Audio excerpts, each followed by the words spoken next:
Okay, so today I'm replacing the water pump on this 2011 BMW X3. It is the F25 body style. Here's the badge.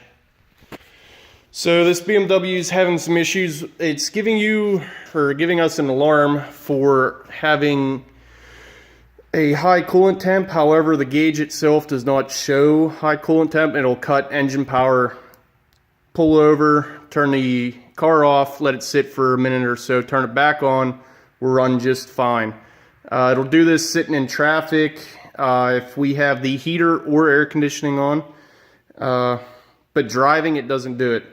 So the easiest way I've found to get this water pump out is to go ahead, remove your brace here.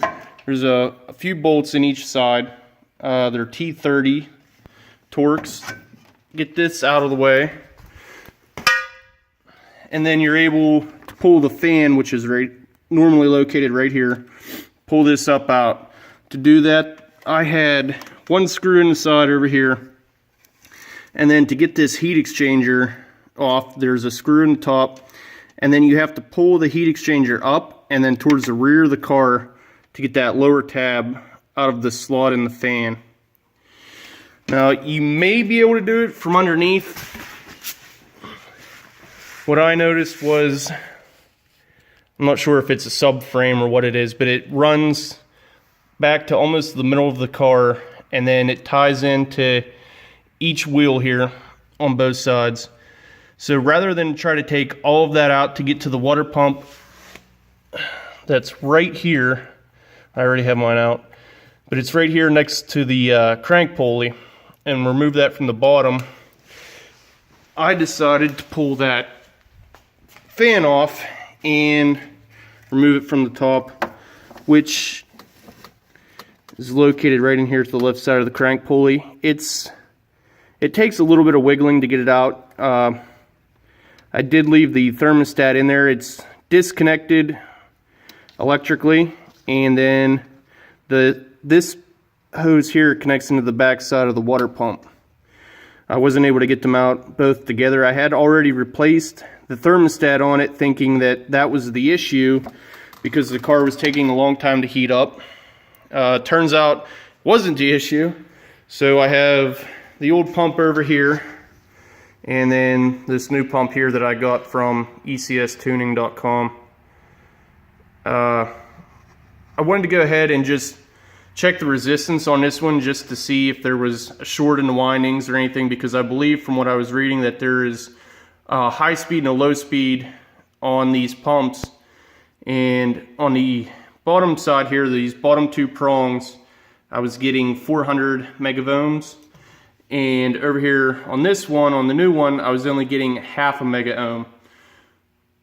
So there's a pretty big difference in between the two. I'm hoping that this time this is the issue. To do this job, it's fairly simple.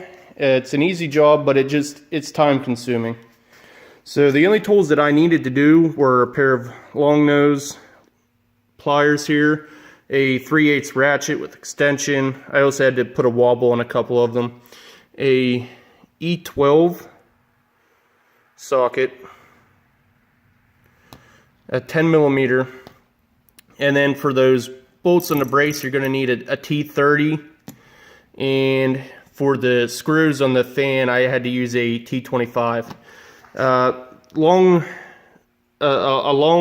flathead screwdriver helps with pulling these clips off of the radiator hose.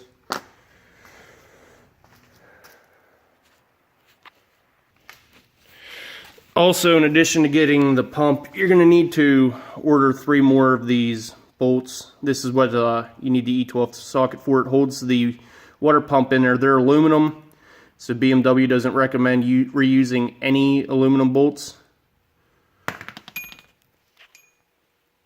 So I decided to do this job because BMW had quoted me $2,000.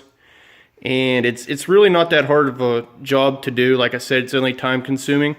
So if you have a weekend and some moderate mechanical skills, you should be able to handle this with no problem. There's only 2 wires down here that I had to disconnect. One wire this smaller plug here. This goes into the thermostat, and then further back in, the wires are too short to pull out, is the power connector for the water pump. Alright, so if you have any questions, post a comment down below and I'll do my best to help you out.